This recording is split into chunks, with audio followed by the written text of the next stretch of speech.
بسم اللہ الرحمن الرحیم۔ السلام علیکم ورحمۃ اللہ وبرکاتہ۔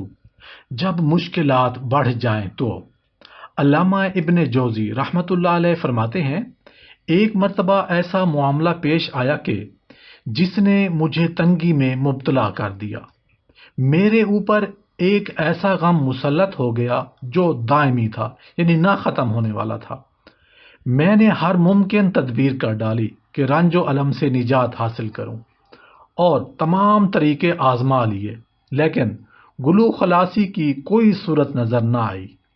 اچانک قرآن پاک کی ایک آیت پر میری نظر پڑ گئی، وَمَن يَتَّقِ اللَّهَ يَجْعَل لَّهُ مَخْرَجًا، جو اللہ کا تقوی اختیار کرے گا اللہ اس کے لیے راہ یعنی راستے نکال دے گا۔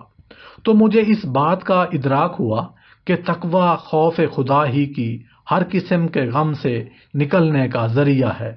تو میں نے تقوی کی حقیقت پر غور کرنا شروع کیا اور میں نے غم سے نجات کا راستہ ڈھونڈ لیا۔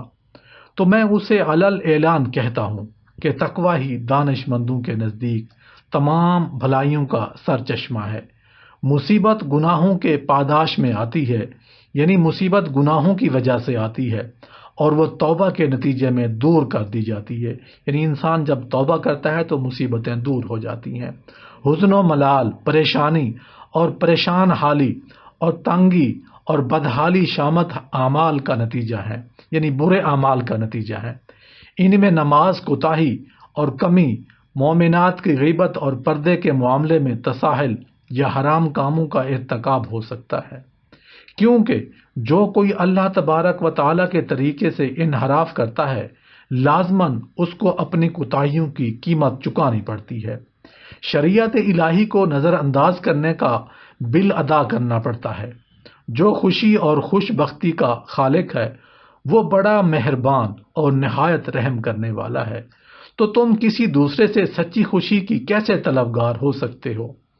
خوش بختی اگر انسان کے اپنے احتیاط میں ہوتی، یعنی اپنے اختیار میں ہوتی، تو پھر روئے زمین پر کوئی غم زدہ، محروم اور مغموم شاید ہی ہوتا۔ تمام مایوس کن مصنوعی یا ستیت سے خود کو دور رکھو اور ان کے وجود کو فراموش کر دو اور نظر کو کامیابی پر مرکوز کر لو، پھر کبھی تم ناکامی کا منہ نہیں دیکھنا پڑے گا۔